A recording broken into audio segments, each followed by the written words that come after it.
Bonjour. La rentrée des classes de 2017 est la rentrée scolaire selon l'Observateur.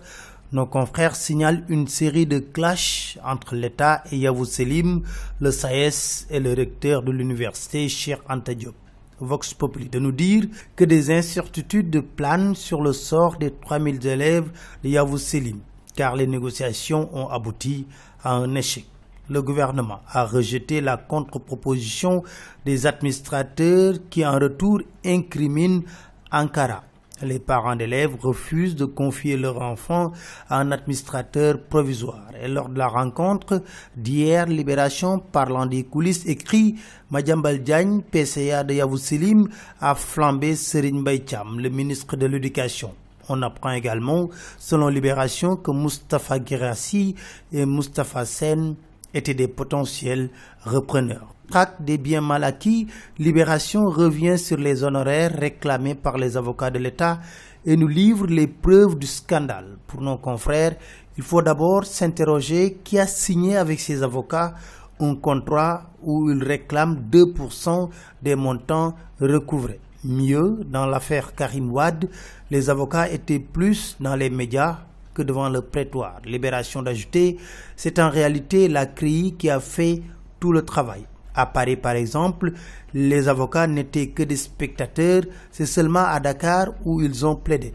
Les Échos révèlent que le port de Dakar est en eau trouble. On constate un bras de fer entre Grimaldi, MSC, CMA, CMG et leurs clients.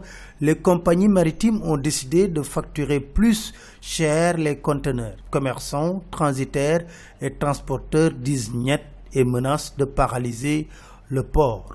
Le débat sur la possibilité pour Macky Sall de briguer un troisième mandat fait rage. Pour Seydou Gueye, porte-parole du gouvernement, dans Vox Populi, le débat est sans objet. Le mandat en cours est bien pris en considération dans le décompte, déclare-t-il. Dans le Témoin, le PDS et le Grand Parti jugent ce débat prématuré et indigne. Pour Abdoul Aziz Diop, dans les Échos, le professeur Babacar Gueye devait commencer par affirmer que le mandat du président de la République est expiré depuis le 3 avril 2017. Dans l'AS, Mounir Roussi monte au créneau pour corriger Babacar Gueye. Il estime que ce qui est intangible, c'est l'interdiction de plus de 2 mandats consécutifs. Après Wade, le Témoin nous dit Manko Taxawu Sénégal rejette également l'appel au dialogue de Macky Sall. Déthié Fall de déclarer « Nous ne dialoguerons pas avec un président qui ne respecte pas ses engagements ». Il exige la libération de Khalifa Sall.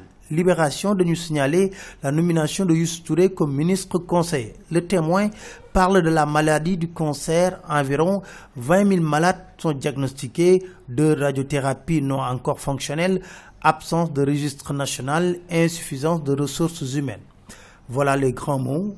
L'État n'a pas encore apporté les grands remèdes, constatent nos confrères. Qualification Coupe du Monde 2018 dans l'AS, Matarba, ministre du Sport, temporise en déclarant « Rien n'est encore joué ». Dans l'Observateur, on parle de la leçon de Mbaye Niang à ses détracteurs qui déclarent « Les critiques et insultes m'ont fait mal, j'ai répondu sur le terrain ». Décortiquant le jeu des Lions, Diomaye Kamara dans Vox Populi estime que pour que le Sénégal soit performant, Cissé doit régler l'équation Sadio Diao Baldé. Louis Camara d'ajouter dans les Échos, il faut déceler les lacunes et les faiblesses pour avoir une identité de jeu. C'était tout, merci, très bonne lecture à tous.